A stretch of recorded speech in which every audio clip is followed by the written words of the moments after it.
नमस्कार, मैं संजीव चंदन। स्वागत है आपका स्त्री काल में। बिहार कई मायने में सच में पिछड़ा राज्य है क्या?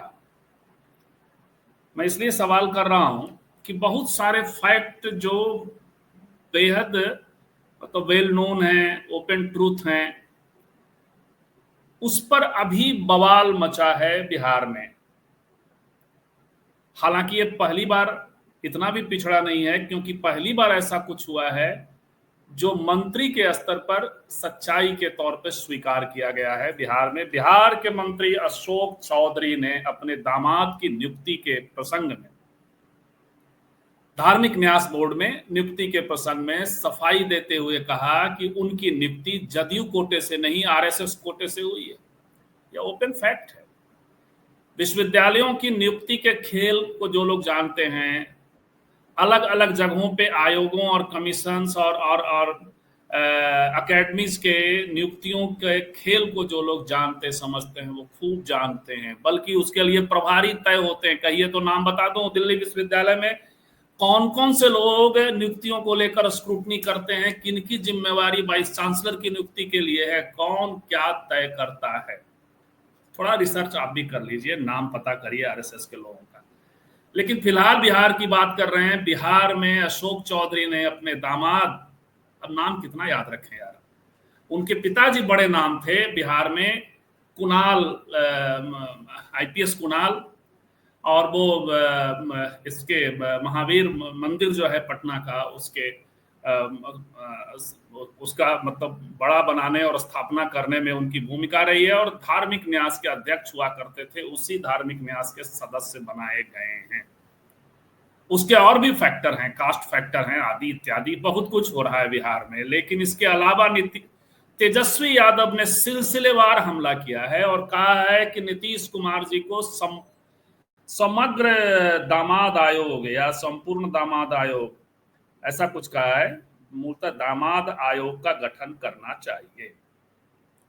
ऐसा उन्होंने इसलिए कहा कि शेड्यूल कास्ट के लिए जो यहाँ अनुसूचित जाति आयोग है, वहां रामविलास पासवान के दामाद और चिराग पासवान के बहनोई मृणाल पासवान की नियुक्ति हुई अध्यक्ष के रूप में, चेयरमैन के रूप में। और वहीं उपाध्यक्ष के रूप में जीतन राम मांझी के दामाद देवेंद्र मांझी, जो कि जिन्होंने मखदुमपुर से चुनाव भी जो लड़े थे और हार गए थे, उनकी नियुक्ति हुई। बात आगे चली, भाई दामादों की नियुक्ति हो रही है। अभी अशोक चौधरी जी के दामाद की नियुक्ति का भी प्रसंग हमने कहा, तो यहां बात दामाद आयोग की चल निकली है। लेकिन ऐसा भी नहीं है कि बिहार सिर्फ इतना सिर्फ दामाद दामाद करता है। बिहार थोड़ा सा स्त्रीवादी भी है। बिहार में नीतीश कुमार के प्रिंसिपल सेक्रेटरी दीपक कुमार की पत्नी की नियुक्ति महिला आयोग के सदस्य के तौर पे हो गई और बाजब्ता उसको थोड़ी सी छिपाने की कोशिश की गई, ऐसा कहा गया। हालांकि कई बार होता है सर्टिफिकेट में पिता का ही नाम चला चला आता है, तो पिता के नाम से वो नोटिफिकेशन हुआ था। तो चलिए उनको स्त्रीवाद के खाते में डाल देते हैं, थोड़ा सा वो दामाद वगैरह की ओर नहीं गए। पत्नी की नियुक्ति हुई। दो बेटियां बड़ी चर्चा में हैं, वो हैं संजय झा, नीतीश कुमार के एकदम दाएं बाएं करीबी हाथ हैं। उस पर तेजस्वी यादव ने, उन्होंने खुद समग्रता में कमेंट किया है। संजय झा की बेटियों का एज एडवोकेट 1.5 से 2 साल 3 साल का अनुभव है, 2 साल के भीतर का अनुभव है। और उन्हें भारत सरकार के लॉ मंत्रालय ने सुप्रीम कोर्ट के पैनल में पैनल किया है। कहा, ये तेजस्वी यादव ने कहा कि जिसके लिए 20-20 साल के एक्सपीरियंस की जरूरत होती है, वहां इनकी बेटियों की नियुक्ति हुई। कोई सत्या झा और आद्या झा, या दो नाम, कितने नाम याद करें यार, कितने परिवारों का नाम याद करें। लेकिन ये हुआ, ये नियुक्ति हुई। तेजस्वी यादव का कहना है कि क्या कभी किसी गैर ब्राह्मण, वो एससी एसटी ओबीसी का नाम लेते हैं, ब्राह्मण का नाम नहीं लेते हैं, गैर ब्राह्मण और उसमें नहीं पढ़ते हमारी तरह, लेकिन कह रहे हैं एससी एसटी ओबीसी के किसी भी नेता के किसी भी बेटी का या इस तरह से किसी परिवार की नियुक्ति हुई है क्या? बहुत सारे सोशल मीडिया में इसको लेकर के भी तरह तरह के एंगल से बातचीत शुरू है। एंगल बहुत से हैं, एंगल मेरिट के भी हैं। बहुत सारे लोग जो आरक्षण का डिबेट आता है या कोई बात आती है या कहीं भी गैर ब्राह्मण समूह से यदि कोई टैलेंट होता है तो वहां मेरिट का सवाल उठने लगता है, आरक्षण आदि की बात होने लगती है। इसको क्या कहते हैं, ये तेजस्वी यादव पूछ रहे हैं। तो अगले हम लोग जो 40-45 मिनट में 1 घंटे में बात करेंगे वो इसी पर बात करेंगे कि बिहार में क्या हो रहा है। ये दामाद आयोग है और थोड़ा थोड़ा स्त्रीवादी भी है बिहार। वैसे नीतीश जी की यूएसपी थोड़ा महिलाओं के लिए काम करने की भी है, लेकिन अपनी पत्नी बेटियों को लेकर के भी कम से कम चलिए। दीपक कुमार कायस्थ है, संजय झा ब्राह्मण है। अब यहां भी यदि कंट्रास्ट बनाइएगा तो नाराज मत होइएगा, लेकिन ये तीनों ही दलित लीडर ने अपनी बेटियों का ख्याल नहीं रखा, दामादों का ख्याल रखा है। चलिए आइए बात करते हैं। हमारे साथ हैं 3 पैनलिस्ट। ये सीमा जी हैं, फरह सकेम हैं और हेमंत कुमार है। आप तीनों का बहुत बहुत स्वागत है। स्त्री काल के दर्शक इनसे परिचित हैं। फरह सकेम राजनीतिक सामाजिक टिप्पणीकार, थोड़े थोड़े कांग्रेस से जुड़े हुए, इंक्लाइंड टू कांग्रेस, अभी जिम्मेवारी क्या है मुझे नहीं पता। हेमंत कुमार वरिष्ठ पत्रकार, स्त्री काल के दर्शक इनसे परिचित हैं। कहीं फैन चल रहा है इसलिए बंद करना, मुझे लगता है सकेत क्या ही चल रहा है। और हमारे साथ हैं सीमा जी सामाजिक राजनीतिक टिप्पणीकार है। लेकिन इसके पहले कि हम लोग चलें, एक फोटो दिखाता हूं, उसमें मैं भी हूं। ये हैं जीतन राम मांझी से जो मुलाकात कर रही हैं। हम लोग एक डेलीगेशन, पूरे देश के नेताओं को डेलीगेशन दिया है पिछले 2 सालों में, इंक्लूडिंग खड़गे साहब, डी राजा आदि इत्यादि। इन सब से हमने हमारी मांग रही है कि आप जो और सब जो कर रहे हो कर ही रहे हो, जब आरक्षण लगेगा तो लगेगा, कम से कम जो आयोग हैं, जो बोर्ड हैं, जो अकेडमियां हैं, उसमें SC ST OBC और पसमानदा महिलाओं की नियुक्ति करिएगा। इसके लिए सरकारों से बात होनी चाहिए। हम लोग सरकारों से, विपक्ष से, सबसे बात करने की कोशिश कर रहे हैं पिछले 2022 से।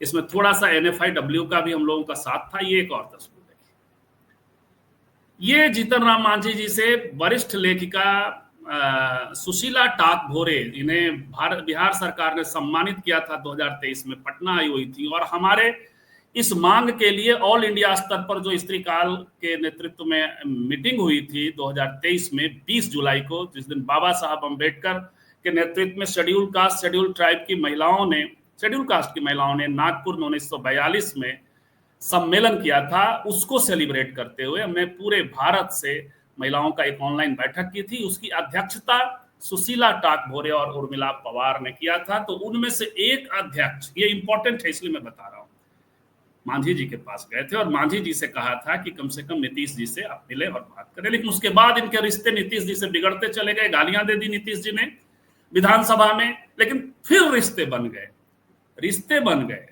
मुद्दा महिलाओं की नियुक्ति का था, लेकिन न बेटी न बहू, दामाद की याद आती। कितना पैट्रियार्कल है मसला, इसको भी समझना चाहिए। इसलिए हमने ये फोटो दिखाया आपको।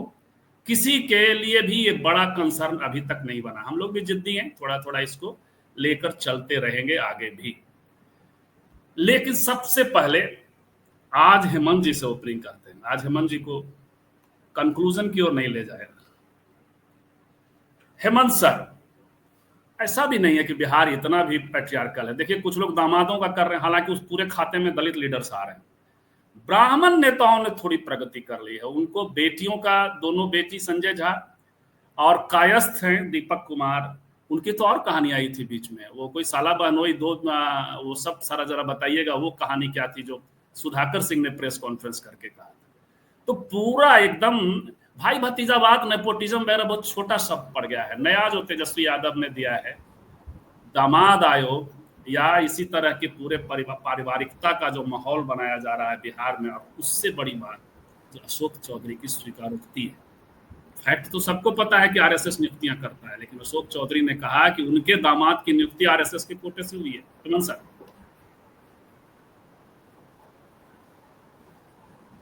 हेमंत सर। जी धन्यवाद। अभी अभी जो कुछ हो रहा है बिहार में, उसमें मुझे लगता है कि ये एक तरह से क्लाइमेक्स है। जो चीज़ें घटित हो रही थी, और मैं ये पर्सनली कह रहा हूँ कि मैं बहुत आपके साथ ही बातचीत में, डिबेट में भी ये लगातार कहता रहा था कि नीतीश कुमार को घेर करके मारने की तैयारी है। गांव घर में हम लोग इसी भाषा में बात करते हैं कि घेर करके मारने की तैयारी क्या होता है कि चौतरफा घेराबंदी करो, भागने नहीं देना है। कोई ऐसा रास्ता नहीं बचना चाहिए जिधर से निकल करके जाए। आप उनके रास्ते में कांटे बिछा दीजिए, आप उनके रास्ते में पहरेदार बिठा दीजिए, आप उनके रास्ते में खाई खोद दीजिए, आप उनकी कोई फिल्म शूट कर लीजिए, लेकिन भागने नहीं देना है। तो ये जो भागने नहीं देना था, उसका अब चरमोत्कर्ष सामने आ गया है कि अब बांह मरोड़ करके चीजें करवाई जा रही हैं, फैसले लिखवाए जा रहे हैं। ऐसा नीतीश कुमार तो ऐसा नहीं करते, जो भी करते कम से कम ऐसा नहीं करते जैसा किया जा रहा है। लेकिन यह करने की नौबत इसलिए आ गई हुई है कि मैंने कहा कि नीतीश कुमार अब वो उन शिकारियों के शिकंजे में है, अब उनके पिंजरे में बंद हो गए हुए हैं।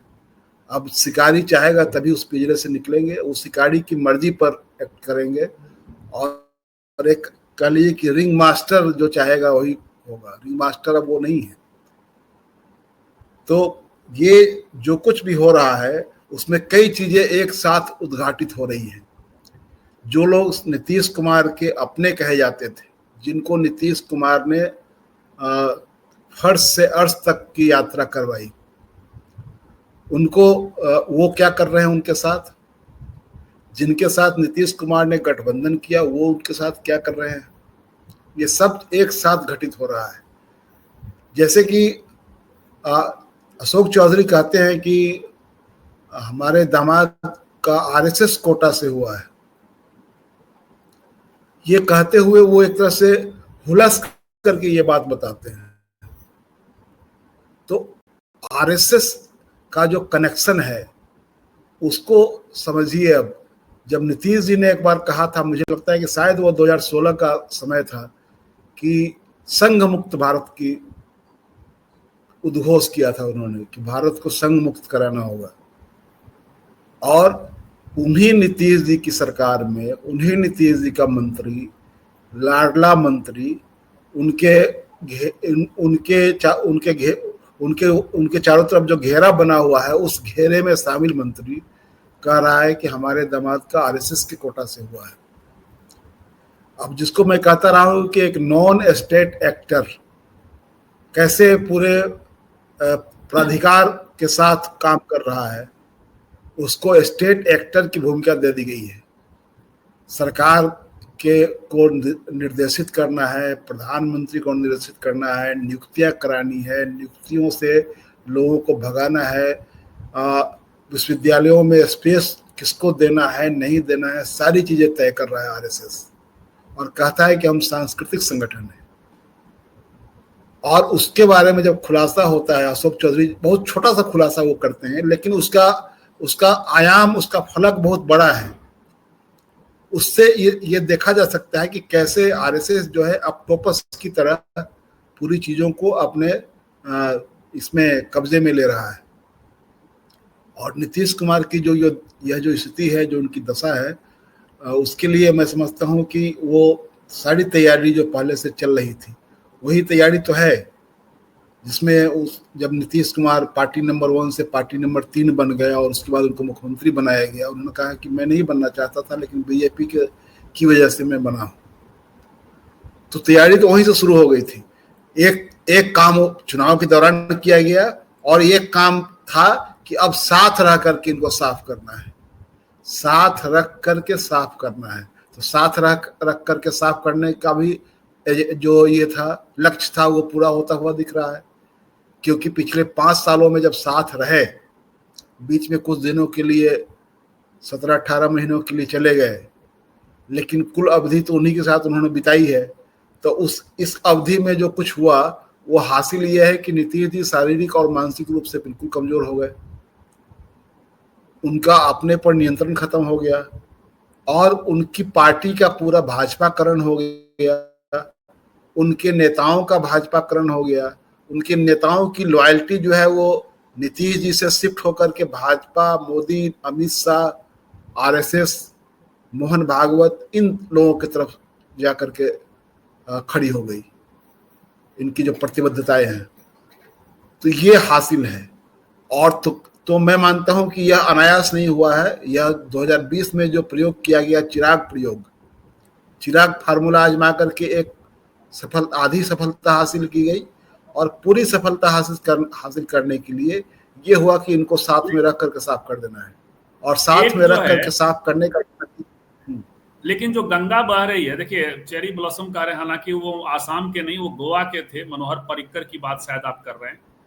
नीतीश कुमार को आसाम का पर्रिकर बनाने की तैयारी, वही गोवा के मनोहर पर्रिकर की बात कर रहे हैं, बनाने की तैयारी चल रही है शायद।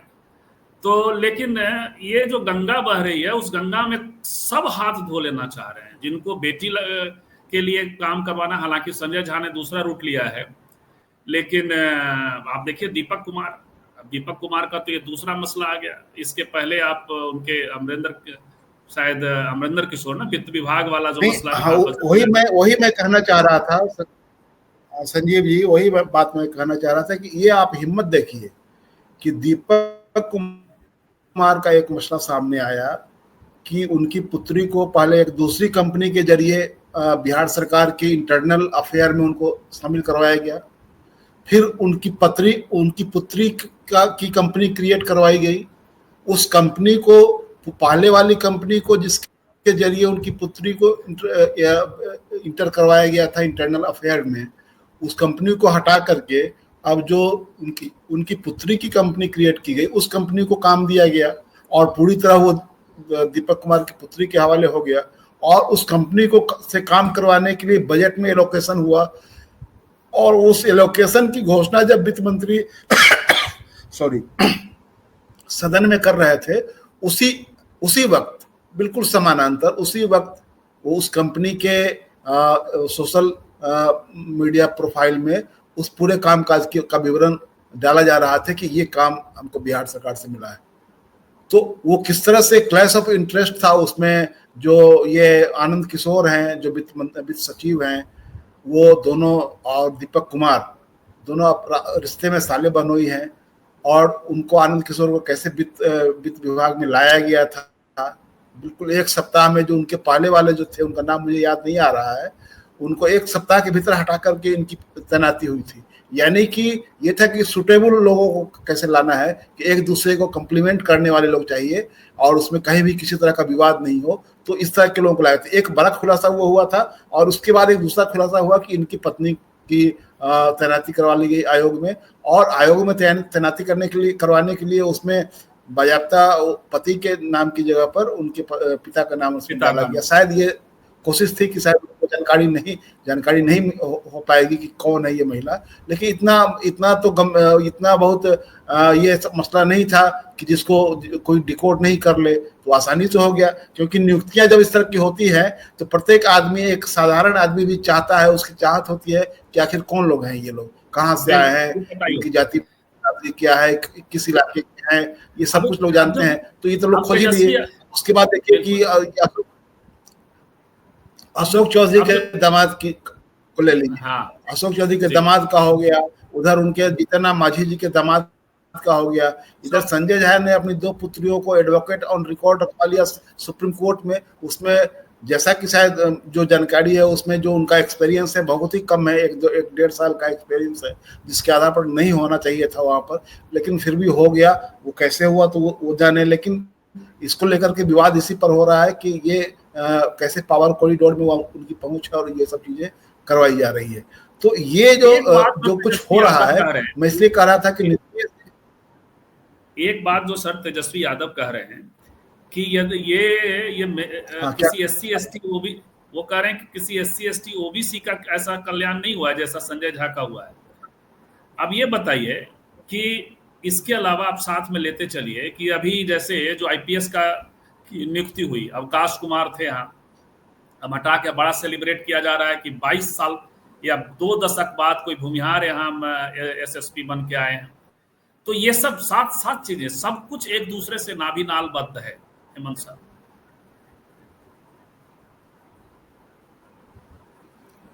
बिल्कुल, ये चीजें जब आप देखेंगे तो इसमें जैसे कहते हैं ना कि मोदी काल में प्रत्येक इसको इवेंट को और प्रत्येक अवसर को उसमें हिंदुत्व को घुसाने की कोशिश से हुई, चाहे वो दुनिया के किसी अलग मुल्क में जो इंडियन डायस्पोरा का कार्यक्रम हो या देश में कोई कार्यक्रम हो, देश में वो तिरंगा यात्रा हो, देश में कोई पर्व त्योहार हो, सब चीज में हिंदुत्व को घुसा देना है।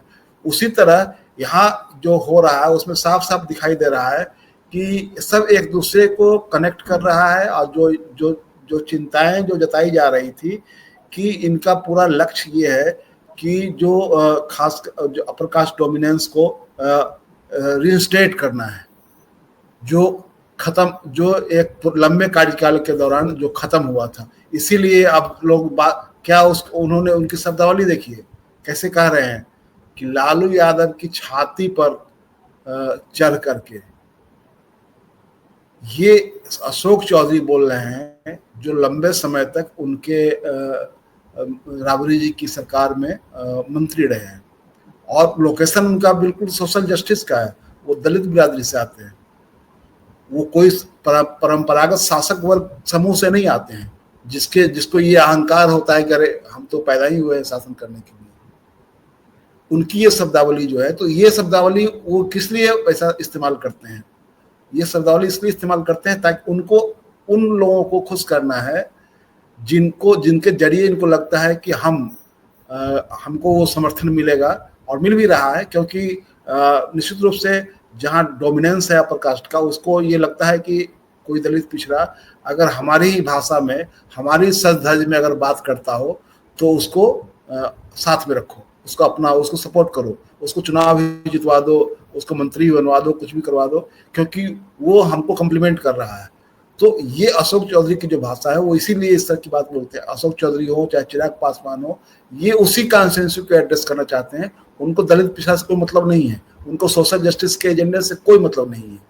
उनको ये मतलब नहीं है कि आज की तारीख में मध्य प्रदेश के ग्वालियर इसमें हाई कोर्ट के ग्वालियर बेंच में के कैंपस में वहाँ जो बाबा साहब की प्रतिमा लगाने को लेकर इतना विवाद हो रहा है, और उस विवाद को क्या टर्न दिया गया है कि वहाँ दिल्ली में एक आरएसएस का कार्यक्रम था, उस कार्यक्रम में पर्चा बांटा गया कि बाबा साहब अम्बेडकर को तो संविधान निर्माता गलत ढंग से उनको प्रचारित किया गया है, और संविधान निर्माण में तो बीएन राव की सबसे महत्वपूर्ण भूमिका थी, जो उसमें ये ड्राफ्ट कमेटी के वो सेक्रेटरी हुआ करते थे वो।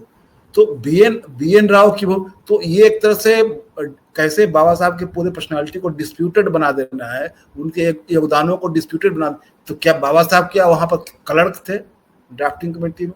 तो वहाँ मध्य प्रदेश के एक हाई कोर्ट में मूर्ति नहीं लगाने दिया जा रहा है, सरकार कोई उस पर एक्शन नहीं ले रही है, सरकार कोई नेगोशिएशन नहीं कर रही है कि हाँ ये जो लोग विरोध कर रहे हैं उसको रोका जाए। तो मैं समझता हूँ कि जहाँ ये मजबूत हैं वहाँ इस तरह के, चाहे वो बाबा साहब हो चाहे कोई भी हो, उनको अपमान, उनके खिलाफ अपमान का मुहिम चलाना है, उनको उनकी हैसियत को कम करवाना है। और दूसरी तरफ जहाँ वो कमजोर हैं वहाँ इस तरह के इशू को लेकर, जैसे यहाँ लालू यादव के खिलाफ किया गया कि लालू यादव ने बाबा साहब का अपमान किया, लेकिन सबसे घोर अपमान वहाँ मध्य प्रदेश में हो रहा है। उस पर ये जीतन राम मांझी, ये चिराग पासवान, ये फलाने ढकाने जितने तथाकथित दलितों के जो बड़े नेता कहे जाते हैं, चाहे रामदास अठावले हो, इन लोगों की जुबान तक नहीं खुल रही है कि वहाँ कौन लोग इस तरह का दंगा फसाद करवा रहे हैं, हाईकोर्ट कैंपस में घुस करके इस तरह से रोक रहे हैं, और दिल्ली में पर्चा बांट रहे हैं कि अम्बेडकर को फॉल्सली उनको ये किया गया है कि वो बड़े आइकॉन थे और उनको संविधान का निर्माण उन्होंने ही किया था। वो क्या उन्होंने ये बाबा साहब ने किसी से मांगा था कि हमको आपको तमगा दीजिए कि नहीं मैंने बनाया है? नहीं, ये तो एक जो है इन लोगों ने बीएन राव वाला जो मामला है सर, आते हैं आपकी ओर। बीएन राव वाले मामले को ये सबको बड़ा सूट करता है, बाबा साहब को ये करने के लिए, सूट करने के लिए। और वो वजह ये है, अब बाबा साहब ने खुद बीएन राव की जितनी चर्चा थी उतनी कर दी, लेकिन पूरे संविधान सभा ने बाबा साहब के बारे में क्या कहा, ये सब चीजें दरअसल इनको रिस्पॉन्ड ही नहीं करना चाहिए। मैं तो कई बार इसको कांग्रेस और बीजेपी का नूरा कुश्ती मानता हूं, क्योंकि कांग्रेसियों ने भी बड़े खेल किए हैं बाबा साहब को लेकर, बीएन राव वाले मामले में भी, और हिंदू कोड बिल के दौरान से किया है, इसलिए उसको अलग से कभी बात करेंगे। ये ऐसा मसला है जो हमारे डोमेन का है नहीं, लेकिन इनकी दुष्टता आपने सही बताई है मनसर, ये जो लोग भी कर रहे हैं वो बेसिकली दुष्ट। उसमें एक अंतिम बात मैं कह करके अपनी बात खत्म करता हूँ कि ये एक बात मैं कह देता हूँ, ये जो पूरा दृश्य जो उभर करके जो सामने आ रहा है, वो दृश्य ये बतलाता है कि चुनौती जो है वो पूरे तरह से एक सोशल जस्टिस के पूरे प्लान को चुनौती मिल रही है। बिल्कुल, ये अब इसमें खतरनाक एजेंडे की तरफ। बिल्कुल, इस पर कभी आप आगे भी, और जब आप अगली बार आप बात करेंगे तो उसको समेटिएगा। वैसे मैं शकीब से पूछ रहा हूं कि लेकिन कम से कम इन दलित नेताओं को जब मौका मिलता है, ये सबसे स्त्रीवादी ट्रेडिशन है जो अम्बेडकराइट ट्रेडिशन है, फुल अम्बेडकराइट, थ्योरेटिकली भी और प्रैक्टिकली भी। लेकिन जब इनको मौका मिलता, हमने मांझी जी की तस्वीर दिखाई, जो हम लोगों का मुहिम है, हम लोग जाकर के बात करके इन सब को मोबिलाइज करने की कोशिश की। मत पूछिए खड़गे साहब का क्या काम हुआ उसमें, उसको छोड़ दीजिए, आज मांझी जी आज विषय हैं। तो इन लोगों ने कभी इसको आगे पुश नहीं किया। जब नौबत आई तो अपने घर से भी दामाद चुनते ही, बाकी छोड़ दीजिए। इसका अर्थ कतई नहीं है कि संजय झा ने बेटियों को बना दिया तो वो अपराध नहीं है, जिनका कोई अपना ये नहीं है, लेकिन जब इनको मौका मिलता है तो ये नहीं करते। दूसरा, शकीब साहब, एक नियुक्ति और भी हुई है बलियावी, और सब सेट हो गया मामला। वो जितना उनका स्वांग था इसको लेके, वक्फ बोर्ड को लेकर के, वो सब सेट हो गया। शकीब साहब। सर, मैंने तो पहले ही कहा था कि बलियावी साहब उछल फांद के रह जाएंगे, पार्टी वार्टी छोड़ने उड़ने वाले हैं नहीं, क्योंकि वो कहीं नहीं थे उस टाइम में, कहीं कोई जगह नहीं मिली हुई थी, एमएलसी भी नहीं थे, राज्यसभा भी नहीं भेजा जा रहा था, तो हल्ला हंगामा काट लिया। अब एक राज्य मंत्री का दर्जा मिल गया है, एक गनर मिल जाएगा, और उनकी स्कॉर्पियो है, 0786 उसका नंबर है, ब्लैक कलर की स्कॉर्पियो है, उस पर वो घूमेंगे पूरे बिहार में। और एक जो बरेलवी मुसलमानों का जो एक बड़ा सेक्शन है, जो मजार को पूजता है, जो कब्र पे जाता है, जो दरगाहों पे जाता है, उसके वो बड़े रहनुमा माने जाते हैं। लालू के छाती पर चढ़ने वाले किशोर कुणाल के बेटे हैं।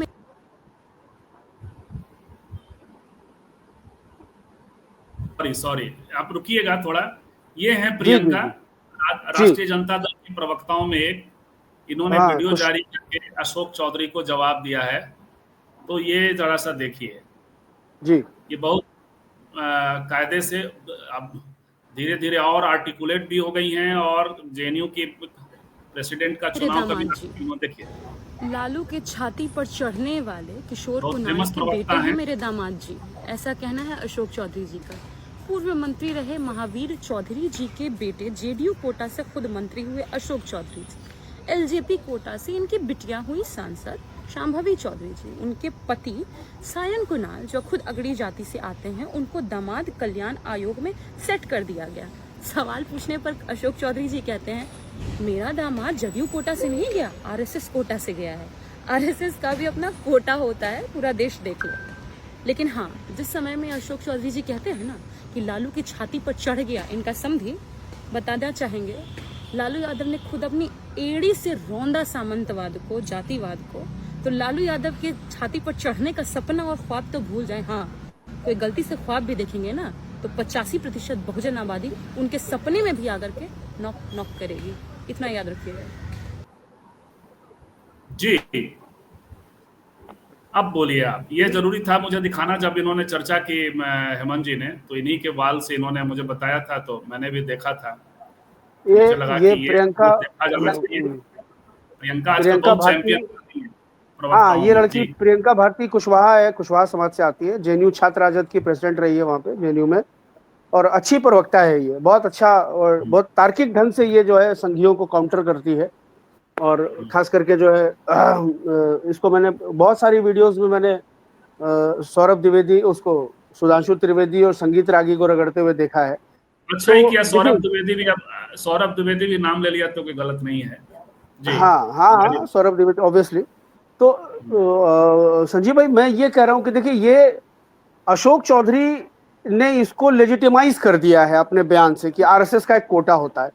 ये आरएसएस का कोटा है, ये तो एक कॉमन सा जो है राजनीति समझ रखने वाला व्यक्ति भी जानता है कि आज सरकार में जहां जहां सरकार है, जहां जहां जो है नियुक्तियां हो रही है, चाहे वो विश्वविद्यालय हो, चाहे वो जुडिशियरी हो, चाहे वो कोई भी बड़ा किसी तरह का भी जो लाभार्थी वाला वो है, वो सब जो है आरएसएस की शाखा से निकल करके लोग आए।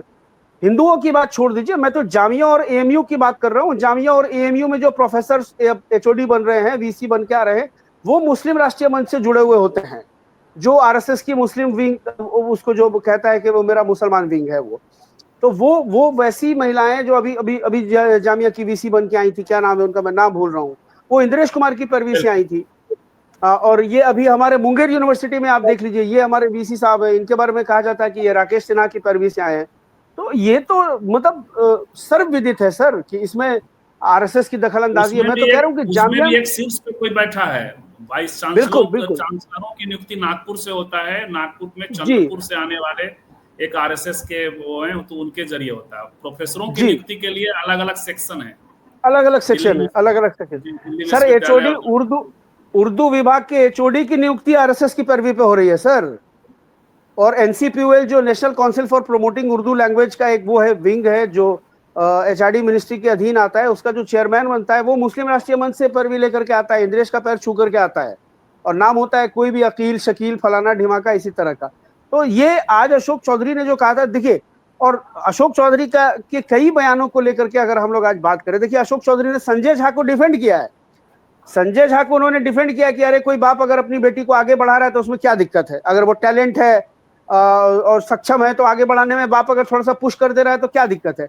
और वहीं उन्होंने मांझी जी पर कटाक्ष किया है कि मांझी जी तो लालू जी के पद चिन्हों पे चल रहे हैं, मतलब वो मांझी जी के दामाद वाला जो मामला हो गया।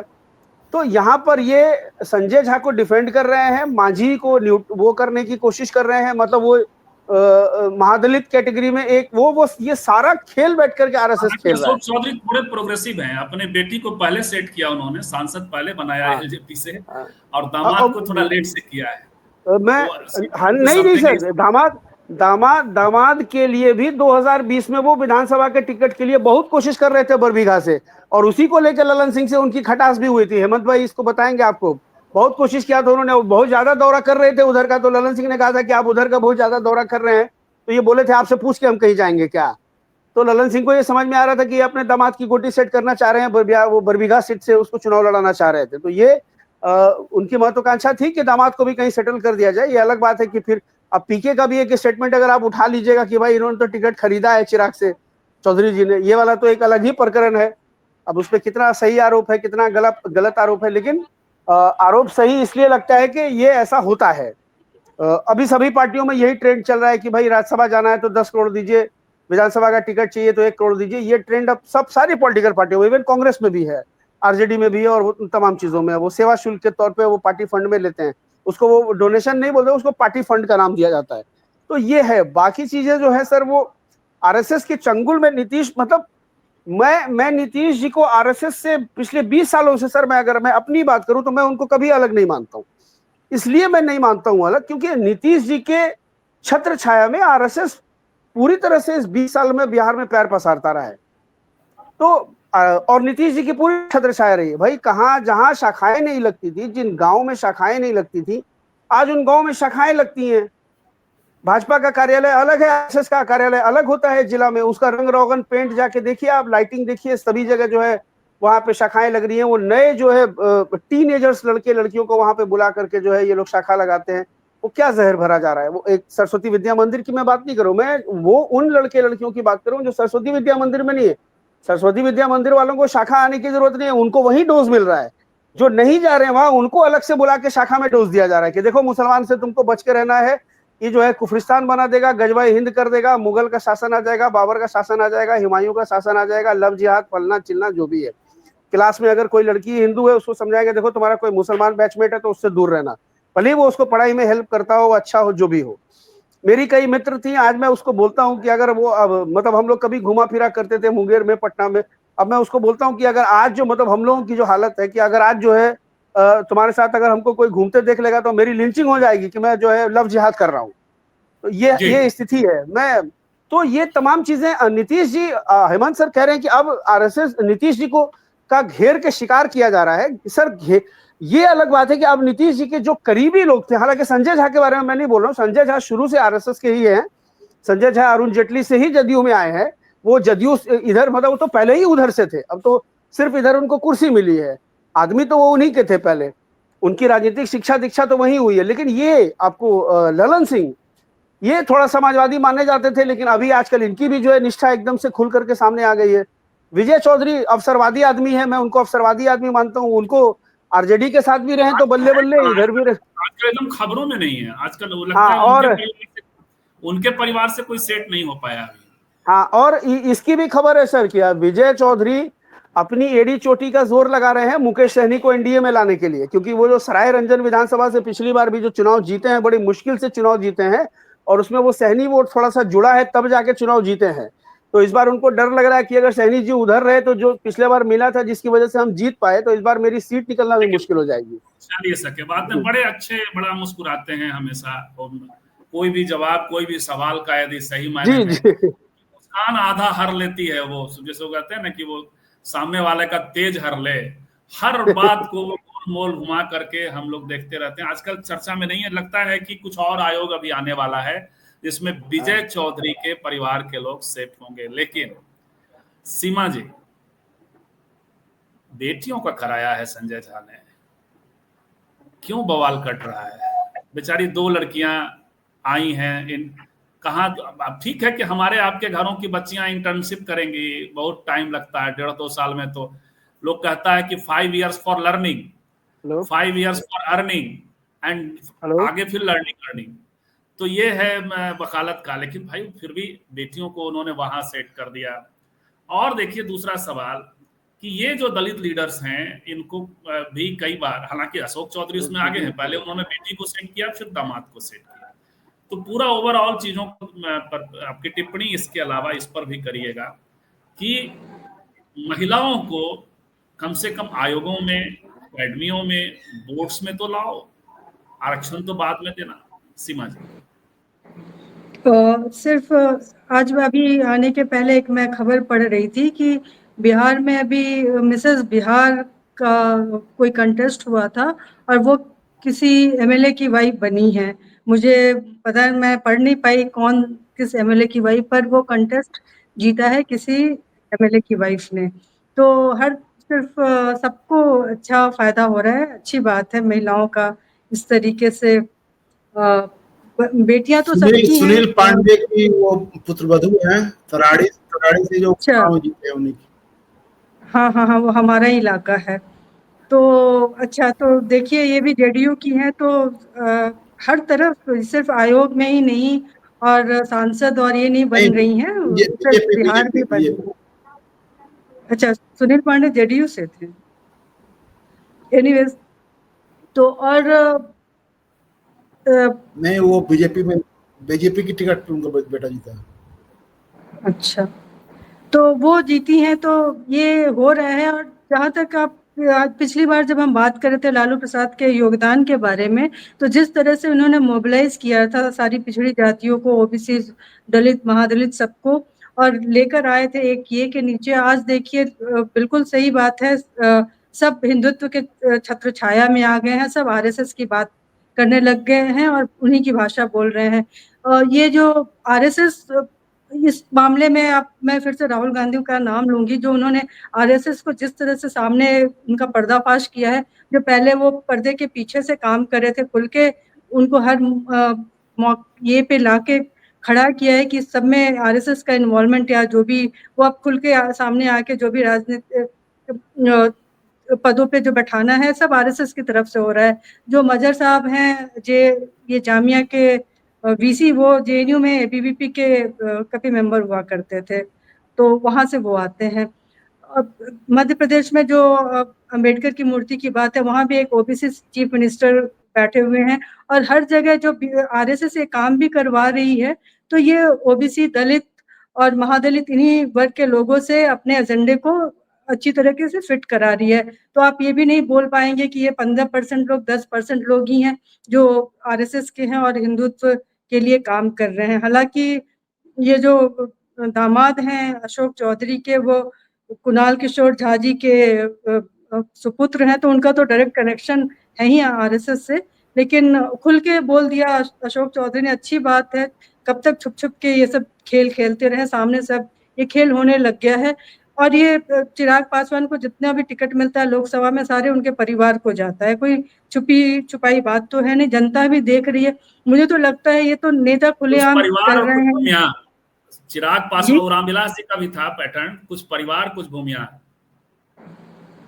हाँ, और ये खुल के कर रहे हैं, अब कुछ भी छुपी छुपाई बात नहीं रही है। अशोक चौधरी ने बहुत खुल के बोला है। अब ये हम लोगों पे जो जनता है वो मूर्ख बन रही है, देख रही है, उसके बावजूद भी आज भी ये हालत है। इतना कुछ करने के बाद ये तो वोट देने भी, ये जो अशोक चौधरी के पिताजी तो खैर मंत्री और नेता थे, इनके पूर्वजों को, बाकी लोगों को, इनको तो वोट देने का भी अधिकार नहीं था, वो कभी आते नहीं थे। आज ये लोग लालू यादव की छाती पे चढ़ के ये सब ठोक के इस तरह की बातें कर रहे हैं। तो और अभी भी ये हालत है कि बहुत सारे इलाकों में दूल्हे घोड़ी पे नहीं चढ़ सकते हैं, दलितों के खाना नहीं साथ में खा सकते हैं। कितना स्कूल में जो मिड डे मील का प्रोविजन है, कितने दलित अगर वो कुकिंग करने वाली महिलाएं हैं, उनके हाथ का खाना नहीं खाते हैं, दलित बच्चों को अलग बैठाया जाता है। ये सब ग्राउंड लेवल पे यही सारी चीजें चल रही हैं। ऊपर से जो 4 नेता बन गए हैं, उन्होंने पूरे आंदोलन को, पूरी अधिकारों को इनको बिल्कुल बेच खाया है, वो वाली हालत है। ये सब हिंदुत्व का फायदा उठा रहे हैं और एक लेवल के बाद ऊपर जाने के बाद अब उन्हीं के बराबर अपने आप को मानने लगते हैं।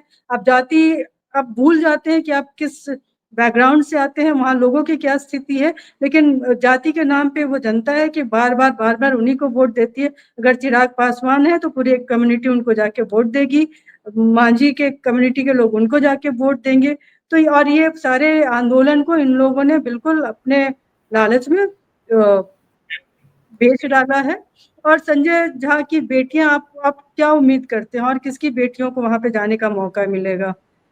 यहाँ तो बेटियां मेहनत कर करके कुछ हो नहीं पाता है, तो ये प्रिविलेज समृद्ध को नहीं दोष घुसाई, ऐसी थोड़ी है। तो आप बस बोलते रहिए, बस प्रधानमंत्री आते हैं भाषण, मेरिट की भी बात करते हैं, इन लोगों के लिए इनका बस चले। हाँ, ये मेरिट की बात करते हैं, आरक्षण पे सवाल उठाते हैं संजय झा लोग। इन लोगों को बहुत प्रॉब्लम है। महिला आरक्षण की बात करो, चाहे वो संसद में प्रतिनिधित्व की बात है या कहीं भी, तो इनको सब चीजों से प्रॉब्लम है। लेकिन जब अपनी बेटियों की बात आती है तो इसमें मुझे तो आश्चर्य नहीं लग रहा और किसको मिलने वाला है। मुझे याद है एक बार मोदी जी ने 14-15 के दौरान जब बिहार में इलेक्शन की कैंपेनिंग कर रहे थे, तो उन्होंने बोला था लालू यादव को कि लालू जी ने अपनी सारी बेटियों को सेट कर दिया है। ये उनकी भाषा मुझे याद है। आज जो हो रहा है वो सब कुछ सही है। यहाँ तक कि पिछले चुनाव में रोहिणी आचार्य के टिकट देने पे गोपाल रविदास कौन, ये सीपीआई एमएल वाले, मतलब उनके जो विधायक हैं वो गोपाल रविदास ही है ना, हेमंत जी? और यदि ये वो कह रहे हैं तो फिर फुलवारी शरीफ से हैं, फुलवारी शरीफ से। फिर यदि वो ये कह रहे हैं तो उनको ट्रेनिंग लेनी चाहिए। गोपाल रविदास ने परसों जगजीवन राम शोध संस्थान क्यूबेक कार्यक्रम में कहा कि सरकार ने मिड डे मील के जरिए हमारे बच्चों को भिखमंगा बना दिया है। ये उनको थोड़ा ट्रेनिंग लेनी चाहिए बैठ करके। मैं डी राजा का स्टेटमेंट सुना रहा हूँ, सीपीआई के जो ये हैं महासचिव, कि मिड डे मील नहीं होता तो पढ़ नहीं पाते, और इसके लिए कांग्रेस को श्रेय जाता है। के कामराज ने पहली बार मिड डे मील योजना को इंट्रोड्यूस किया, मनमोहन सिंह को श्रेय जाता है इसका। बिल्कुल। और नहीं, वो संजीव जी, इस दोनों का कॉन्टेक्स्ट अलग अलग है। आप उसको घालमेल कीजिएगा तो चीजें समझ में नहीं आएगी। नहीं, ये इसीलिए मैंने कहा कि एक मंशा क्या होती है ये देखिए आप। हम ये कह रहे हैं कि मंशा अगर आपकी ये है कि आपको बच्चों को सशक्त करना है, उनको पढ़ाना भी है और उनको हेल्दी भी रखना है, एक मंशा ये। दूसरी मंशा ये कि आपको पढ़ाई लिखाई को चौपट कर देना है और उनको ऐसे ही खिला करके विदा कर देना है। तो ये हो रहा है, इसको कबूल कीजिएगा ना भाई कि ये किसी एमएलए के द्वारा नहीं स्वीकार होगा। ये इनको इस पर बात करनी चाहिए, समझनी चाहिए। मिड डे मील बड़ी योजना है और इसके लिए कांग्रेस को श्रेय जाता है और दूसरे अन्य लोगों को भी श्रेय जाता है, इसको मिलना चाहिए। हाँ, आगे भी अंतरिक्ष हुआ, तमिलनाडु इसका बड़ा गवाह है, तो वो सीखना चाहिए उनको। खैर सीमा जी आप पूरा करिए फिर हेमंत जी के बारे में। नहीं, मैं ये बोल रही थी कि लालू प्रसाद की 2 बेटियों को जब टिकट मिल जाता है तो उस पर बहुत बवाल मचता है कि रोहिणी आचार्य को लालू यादव ने अपने परिवार में दे दिया टिकट। लेकिन जब ये संजय झा की बेटियां सुप्रीम कोर्ट में बन जाती हैं लॉयर बिना 1.5-2 साल के बाद जाकर, तो फिर वो बात होती है कि उनमें प्रतिभा है, मेरिट की बात होती है। तो वही है कि सीमा में हमारे लोकसभा स्पीकर ओम बिरला जी की बेटी के बारे में भी कहा जाता है कि वो बिना परीक्षा पास किए हुए वो आई सिविल सर्विसेज। जी, ऐसे बहुत सारे लोग हैं, बहुत सारे लोगों को मैं जानती हूँ जो किस किस कोटे से आजकल हैं, बहुत सारे मंत्रालय में सेक्रेटरी और डायरेक्टर बने बैठे हैं। अमित शाह के सुपुत्र हैं, फडणवीस साहब की पत्नी हैं, अभी सबसे टैलेंटेड इवेंट मैनेजर और सिनेमा में और उसके वो शायद डांस का भी वो रील भी बनाती हैं। तो अभी सबसे टैलेंटेड महाराष्ट्र में कोई है तो देवेंद्र फडणवीस साहब की वाइफ स्मिता फडणवीस साहब जी, अमृता फडणवीस। इसमें अगर आरएसएस करे और आरएसएस का नाम लेकर आप करते हैं तो सब जायज है, लेकिन अगर वैसे कोई सामाजिक न्याय की बात करे और उस बैकग्राउंड से आए, उसकी लड़ाई लड़के आए, तो फिर वो गलत है। तो ये आरएसएस ने और बीजेपी ने बहुत अच्छे सुनियोजित तरीके से, इनफैक्ट उन्हीं लोगों के, उन्हीं वर्ग को लोगों से उठा के ये अच्छे से स्थापित कर रहे हैं ये सारे चीजों, फैक्ट्स को, कि हिंदुत्व के अशोक चौधरी जब ऐसी बात कर रहे हैं, जब मांझी ऐसी बात कर रहे हैं, मांझी को तो हमने देखा कुंभ में स्नान करते हुए। तो जब ये सारी चीजें हो रही हैं तो नीतीश कुमार तो कहीं नेपथ्य में चले गए। बहुत दिन हो गए मैंने उनको कहीं देखा नहीं वैसे कुछ बोलते किसी चीज पे या सामने से। तो अब उनकी भी वही नियति होने वाली है जो जॉर्ज फर्नांडिस की उन लोगों ने की थी। लेकिन तो सर, लेकिन एक बात बताइए, नीतीश कुमार ने तो सारा जो वोट बैंक था, जो पिछड़ों, दलितों, महादलितों, अल्पसंख्यकों, जो भी थोड़ा बहुत उनको आता था, उन्होंने बिल्कुल थाल में सजा के बीजेपी को दे दिया है, आरएसएस को दे दिया है। नीतीश कुमार तो सब उनको यहाँ तक लेके आने में सबसे बड़ी भूमिका नीतीश कुमार की और किसी की नहीं है। बिल्कुल। हेमंत सर ये बताइए, लेकिन ये इतना एकदम लिमिटेड कर देना, जब बोर्ड और आयोग जब का गठन होता है तो उसमें आमतौर पे ये होता है कि चुनाव के पहले आप उसमें बहुत सारे लोगों को ऑब्लाइज करते हैं, बहुत सारे समूहों को करते हैं, जातियों को करते हैं, और इस तरह से आप उतरते हैं चुनाव में। लेकिन ये तो परिवारों में ही बांट करके, ये तो इसका तो नुकसान होगा मुझे लगता है नीतीश कुमार। क्या आपको लगता है होशो हवास में नीतीश कुमार ऐसा होते तो ऐसा कर रहे होते, या कुछ अति पिछड़ी जातियों से दूसरे लोगों को इसमें इन्वॉल्व कर रहे होते? हेमंत सर, तेजस्वी और नीतीश जी के सरकार में बेहतर नियुक्तियां हुई थी, अभी वो लोग अभी काम कर रहे होंगे 2-2.5 साल पहले जो हुई थी। जी हेमंत सर।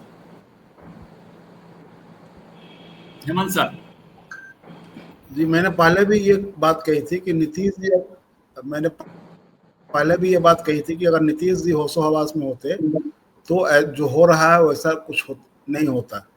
लेकिन अभी जो हो रहा है उसमें जो साफ साफ दिखाई दे रहा है कि जैसे कि संजय झा की पुत्रियों का मामला है, उसमें ये कहा जा रहा है कि जो अहर्ताएं हैं उन अहर्ताओं को शिथिल करके उनको किया गया है कि उनकी वो योग्य नहीं थी उसके लिए।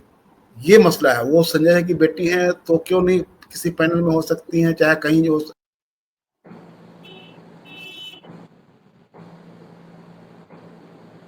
हेमंत भाई का नेटवर्क शायद गड़बड़ है कुछ। तो उनसे टिप्पणी लेंगे। लेकिन सकीब जी सर, ये जो मैंने सवाल किया कि क्या ये बड़ी एक मतलब इसका साइड इफेक्ट भी है कि आपने इसको एक जो आपके पास अवसर था, इसको आप इसका इस्तेमाल कर सकते थे, वह ना करके आप सीमित परिवारों पर ही सिमट गए, और जो पहले से ही ओबलाइज्ड हैं, जिनके पास पहले से सत्ता है। देखिए, अगर ये जिस तरह की नियुक्तियां हुई हैं, अगर इसको विपक्ष ने अगर जिस तरह से मुद्दा बनाना शुरू किया है, आने वाले दिनों में ये चुनाव में एक बड़ा मुद्दा बनने जा रहा है। और मुझे ये लगता है कि जो लालू जी की छाती पर चढ़ने वाली बात अगर अशोक चौधरी की जगह विजय सिन्हा ने कही होती तो अब तक तो लालू जी खेल गए होते हैं।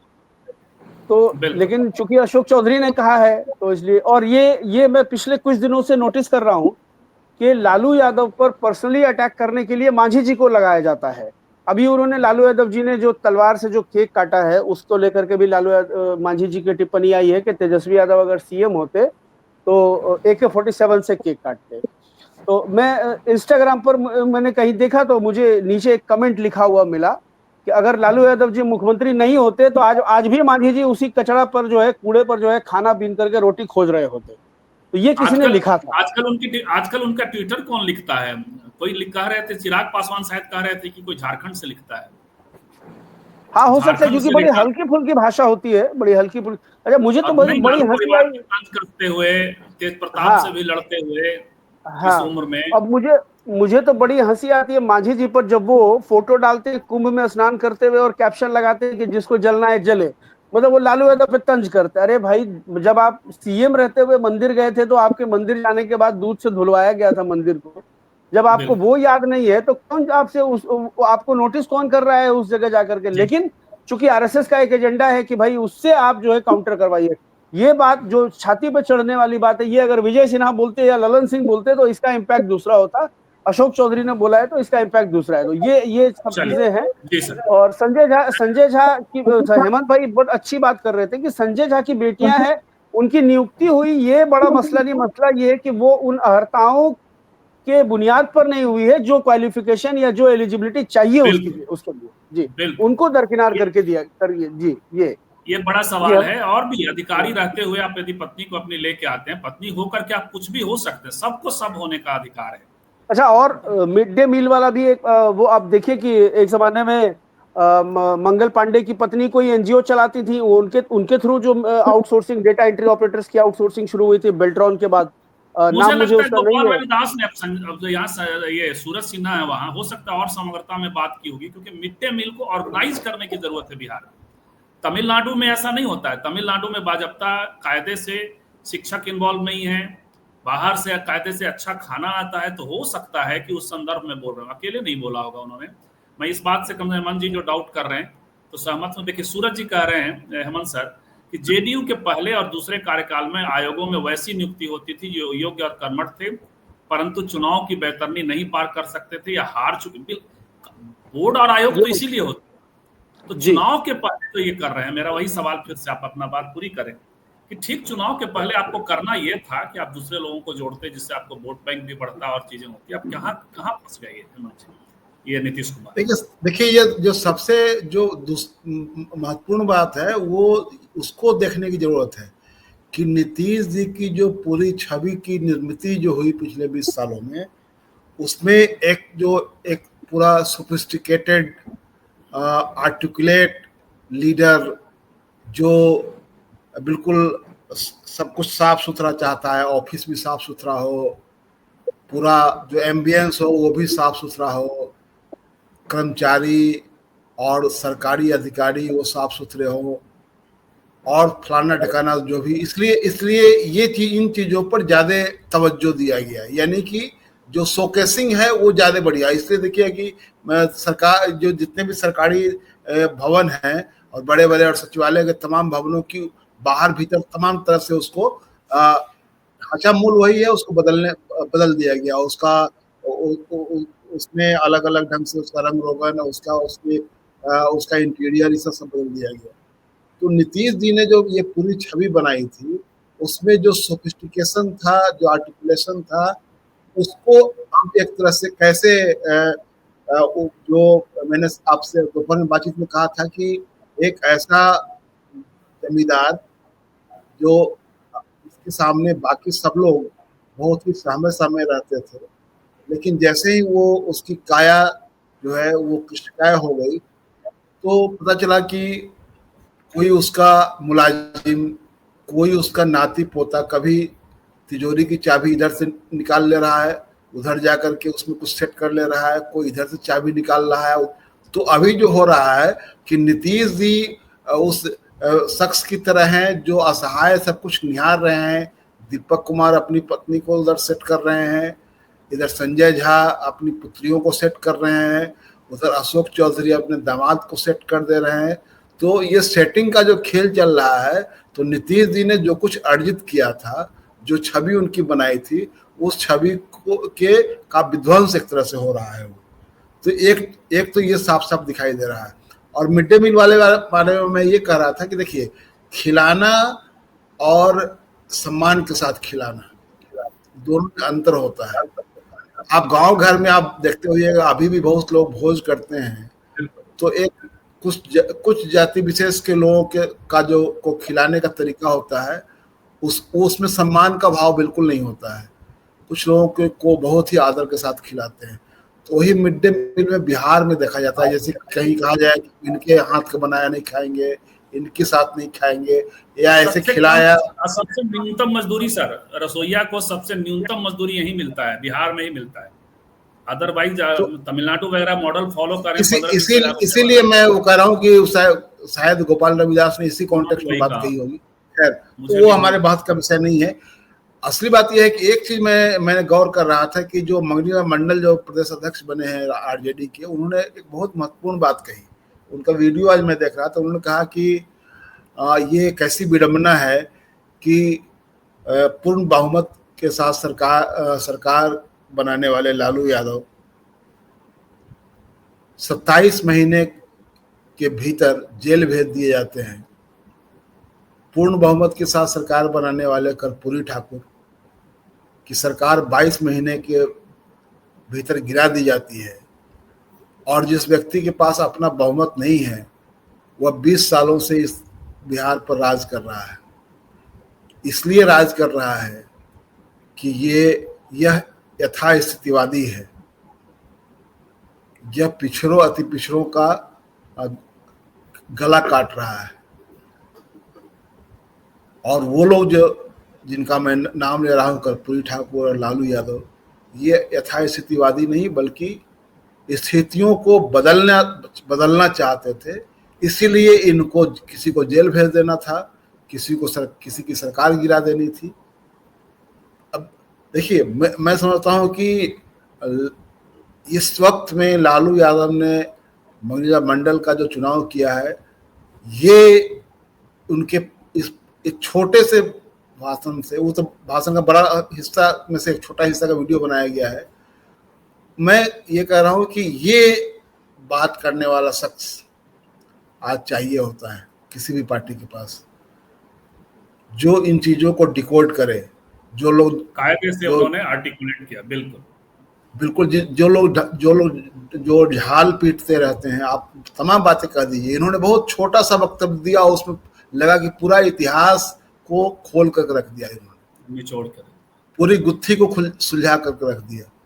और वही जब अभी सकेब जो कह रहे थे कि इनके राजकाज में कैसे आरएसएस और बीजेपी को पांव जमाने का मौका मिला, और उसने पूरे ये ग्रासरूट लेवल तक अपने पांव जमा लिए। गांव घर में जहाँ कोई जानता भी नहीं था आरएसएस को, वहाँ भी उसकी शाखाएं लगने लगी।